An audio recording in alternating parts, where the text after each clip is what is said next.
കഴിഞ്ഞ ദിവസം ആവോലി വള്ളിക്കടക്കടവിൽ കുളിക്കുന്നതിനിടെ കാണാതായ 2 വിദ്യാർത്ഥികളുടെ മൃതദേഹങ്ങൾ കണ്ടെത്തി. ആവോലി സ്വദേശികളായ ക്രിസ്, അശ്വിൻ എന്നിവരാണ് മരണമടഞ്ഞത്. ഇന്നലെ രാത്രി വൈകിയും തിരച്ചിൽ തുടർന്നുവെങ്കിലും ഇന്ന് രാവിലെയാണ് മൃതദേഹങ്ങൾ കണ്ടെത്തിയത്.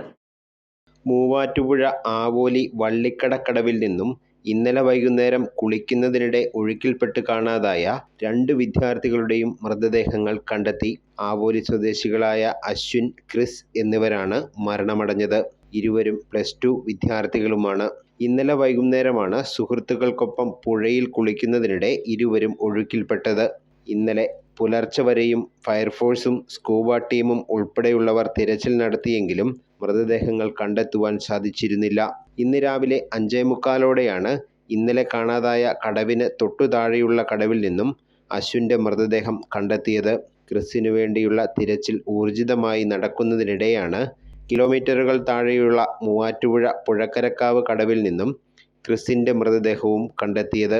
ഇരുവരുടെയും മൃതദേഹങ്ങൾ മൂവാറ്റുപുഴ ജനറൽ ആശുപത്രിയിലേക്ക് മാറ്റിയിട്ടുണ്ട്. നാട്ടുകാരുടെയും ഫയർഫോഴ്സിൻ്റെയും സ്കൂബ ടീമിൻ്റെയും ഈരാറ്റുപേട്ടയിൽ നിന്നും എത്തിയ പ്രത്യേക പരിശീലനം ലഭിച്ചവരുടെയും നേതൃത്വത്തിലാണ് തിരച്ചിൽ നടന്നത്. ഡീൻ കുര്യാക്കോസ് MP, പഞ്ചായത്ത് അധികൃതർ തുടങ്ങി ജനപ്രതിനിധികളും ഉദ്യോഗസ്ഥരുമെല്ലാം തിരച്ചിലിന് നേതൃത്വം നൽകിയിരുന്നു. അഹല്യയിലെ വിദഗ്ധരായ ഡോക്ടർമാരുടെ ചികിത്സ കൊണ്ട് എനിക്ക് എന്റെ കാഴ്ചശക്തി പൂർണ്ണമായും തിരിച്ചു കിട്ടി. ഇപ്പൊ എനിക്ക് ഈസിയായി വായിക്കാം. നേത്ര സംരക്ഷണത്തിന് നമ്മുടെ Ahalya. Ahalya foundation eye hospital, കേരളത്തിൽ എല്ലായിടത്തും.